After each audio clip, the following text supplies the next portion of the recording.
नमस्कार बंधु माने आपण मैंने देखुं आम चैनल।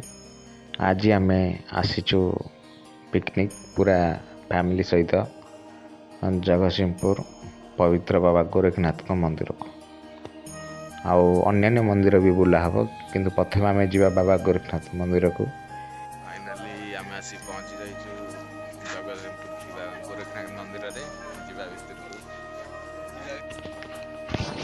फाइनाली आम मंदिर पाखे आसी पहुँची जाइए केरकरा ग्राम रे अवस्थित थी गोरखनाथ पीठ। तेरे चलते भितर को जीवा आउ देखा प्रायतः सकाळ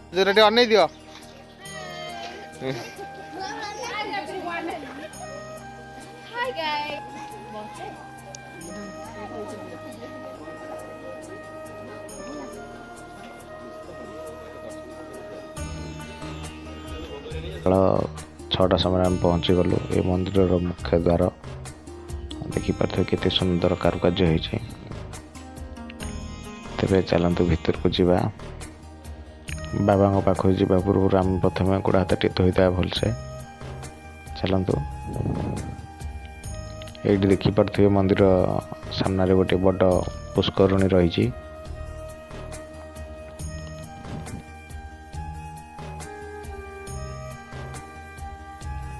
आम सब गोड़ हाथ धोईक आस सारा पर मंदिर भितर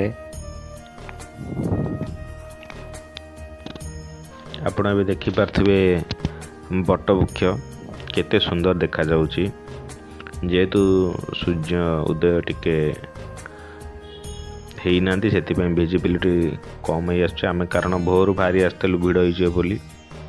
आम ए सकाळ प्राय 6टा समय आम आसी पहुँची जाइचु एवं मंदिर भितर अच्छु आम आप देखिपे बहुत सारा बट वृक्ष रही जहाँकि ओहलू ओहल लोक कथा अनुଯାयी ये एपर्यंत ता चेर कहीं देखी ना कि गछटा केउठू बाहर जे एपर्यंत कहीं जानी ना।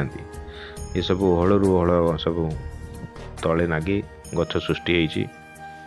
ये संपूर्ण गछ मंदिर चतुर्पाखे अच्छी बाबा गोरखनाथ मंदिर को ये गछ सब घेरिकी रही। केते सुंदर देखा जाउची एवं परिवेश बहुत शांत लगुच। बाबा हनुमान मंदिर अटे। ठीक मंदिर सामने मंदिर अच्छी आईपटे दुई गोटी गेट अच्छी। आपड़ चाहिए आसीपारे से गेट्रे आप देखिपे मंदिर भी किसी मात्रा श्रद्धालु भक्त आसी सारे आहरी आसवे कारण बहुत भोर पलि आसचु।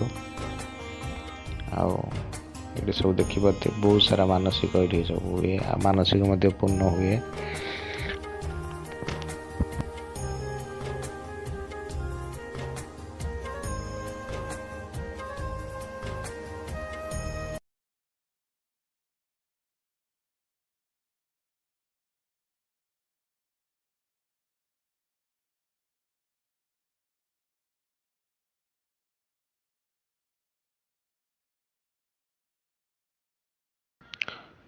कार्य केते सुंदर है।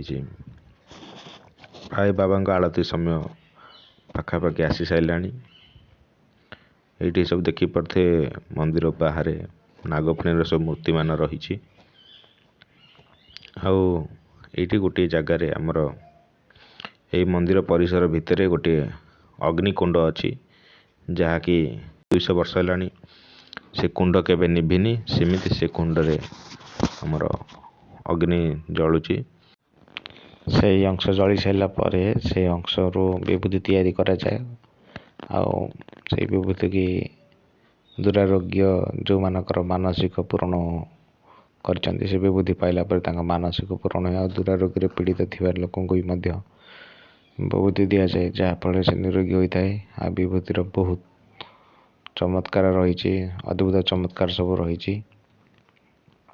आम ए मंदिर पछपट को पलि आसीचे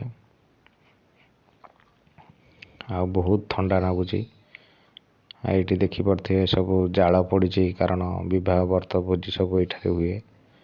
बाबांकर नीतिकांति सब हुए। ଆଉ ସେ ପାହାଚ ହେଇଛି ଯିବା ପାଇଁ ଉପରକୁ ଭିଉ ଦେଖିବା ପାଇଁ, ସନସେଟ୍ ଭିଉ ଦେଖିବା ପାଇଁ। ଆମେ ଯିବା ଆପଣଙ୍କୁ ଦେଖେଇବା ସନସେଟ୍ ଭିଉ କିପରି ଲାଗୁଛି।